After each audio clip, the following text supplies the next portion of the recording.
Hello friends, ಇವತ್ತಿನ videos ನೈಸರ್ಗಿಕವಾಗಿ ರಕ್ತದ ಸಕ್ಕರೆ ಮಟ್ಟ ನಿಯಂತ್ರಿಸಲು ನೆರವಾಗುವ ಆಹಾರಗಳು. ಬ್ಲಡ್ ಶುಗರ್ ನಿರ್ವಹಣೆ, ಒಟ್ಟು ಯೋಗಕ್ಷೇಮವನ್ನು ಕಾಪಾಡಿಕೊಳ್ಳಲು ರಕ್ತದಲ್ಲಿನ ಸಕ್ಕರೆ ಮಟ್ಟದ ಸಮತೋಲನ ಬಲು ಮುಖ್ಯ.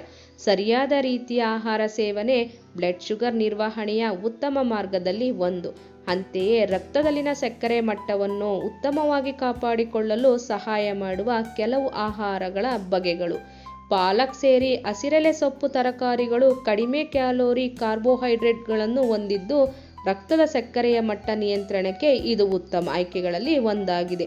ಇದರಲ್ಲಿ ಫೈಬರ್, ವಿಟಮಿನ್ಗಳು ಸಕ್ಕರೆ ಹೀರಿಕೊಳ್ಳುವಿಕೆಯನ್ನು ನಿಧಾನವಾಗಿಸಲು, ಇನ್ಸುಲಿನ್ ಸೂಕ್ಷ್ಮತೆ ಹೆಚ್ಚಿಸಲು ಸಹಾಯಕವಾಗಿದೆ. ಸಂಪೂರ್ಣ ಧಾನ್ಯಗಳು ಕಡಿಮೆ ಗ್ಲೈಸೆಮಿಕ್ ಇಂಡೆಕ್ಸ್ ಹೊಂದಿದ್ದು ಇದರಲ್ಲಿ ಫೈಬರ್ ಅಂಶವು ಉತ್ತಮವಾಗಿದೆ. ಈ ಧಾನ್ಯಗಳು ಗ್ಲೂಕೋಸ್ ಅನ್ನು ರಕ್ತಕ್ಕೆ ನಿಧಾನವಾಗಿ ಬಿಡುತ್ತದೆ, ಹೀಗಾಗಿ ಇದು ದಿಢೀರ್ ರಕ್ತದ ಸಕ್ಕರೆ ಮಟ್ಟ ಹೆಚ್ಚಳವನ್ನು ತಪ್ಪಿಸುತ್ತದೆ. ಬಾದಾಮಿ, ವಾಲ್ನಟ್, ಚಿಯಾ ಬೀಜಗಳು, ಅಗಸೆ ಬೀಜಗಳಂತಹ ಉತ್ತಮ ನಟ್ಸ್ ಮತ್ತು ಬೀಜಗಳು ಕೂಡ ಸಕ್ಕರೆ ಮಟ್ಟ ನಿಯಂತ್ರಿಸುವಲ್ಲಿ ಪ್ರಯೋಜನಕಾರಿ. ಇವುಗಳಲ್ಲಿ ಆರೋಗ್ಯಕರ ಕೊಬ್ಬು, ಪ್ರೋಟೀನ್, ಫೈಬರ್ ಸಮೃದ್ಧವಾಗಿದ್ದು ರಕ್ತದಲ್ಲಿನ ಸಕ್ಕರೆ ಮಟ್ಟದ ಸ್ಥಿರತೆ ಕಾಪಾಡಿಕೊಳ್ಳಲು ಸಹಕಾರಿಯಾಗಿದೆ. ಕಡಲೆ ಬೀಜ, ಬ್ಲಾಕ್ ಬೀನ್ಸ್ ಮುಂತಾದ ದ್ವಿದಳ ಧಾನ್ಯಗಳು ಕಡಿಮೆ ಗ್ಲೈಸೆಮಿಕ್ ಇಂಡೆಕ್ಸ್ ಹೊಂದಿರುವ ಜೊತೆಗೆ ಪೌಷ್ಟಿಕಾಂಶ ದಟ್ಟವಾಗಿರುತ್ತದೆ.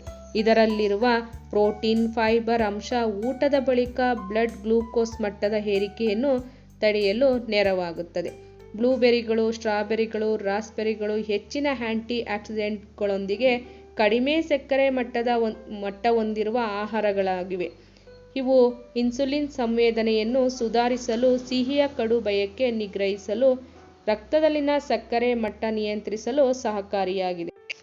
ರಕ್ತದ ಸಕ್ಕರೆ ಮಟ್ಟ ನಿರ್ವಹಣೆಯ ವಿಷಯದಲ್ಲಿ ಗೆಣಸು ಕೂಡ ಸಾಕಷ್ಟು ಸಹಕಾರಿಯಾಗಿದೆ. ಯಾಕೆಂದರೆ ಇದರಲ್ಲಿ ಫೈಬರ್ ಅಂಶ ಸಮೃದ್ಧವಾಗಿದೆ. ಇದರ ಜೀರ್ಣಕ್ರಿಯೆ ಪ್ರಕ್ರಿಯೆ ನಿಧಾನವಾಗಿರುವುದರಿಂದ ಇದು ದಿಢೀರ್ ರಕ್ತದ ಸಕ್ಕರೆ ಮಟ್ಟವನ್ನು ಏರಿಸುವುದಿಲ್ಲ.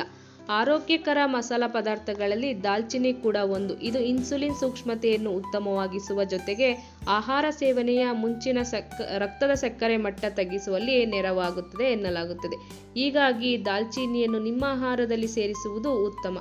ಔಷಧೀಯ ಗುಣಗಳಿಂದ ಸಮೃದ್ಧವಾಗಿರುವ ಬೆಳ್ಳುಳ್ಳಿ ಆಹಾರ ಸೇವನೆಯ ಮುಂಚಿನ ರಕ್ತದ ಸಕ್ಕರೆ ಮಟ್ಟ ತಗ್ಗಿಸಲು ಮತ್ತು ಇನ್ಸುಲಿನ್ ಸೂಕ್ಷ್ಮತೆಯನ್ನು ಉತ್ತಮವಾಗಿಸಲು ನೆರವಾಗುತ್ತದೆ. ಇದರ ಜೈವಿಕ ಸಕ್ರಿಯೆಯ ಸಂಯುಕ್ತಗಳು ಬೆಳ್ಳುಳ್ಳಿಯನ್ನು ಆಹಾರದಲ್ಲಿ ಸೇರಿಸಲು ಉತ್ತಮ ಆಯ್ಕೆಯನ್ನಾಗಿ ಮಾಡಿದೆ.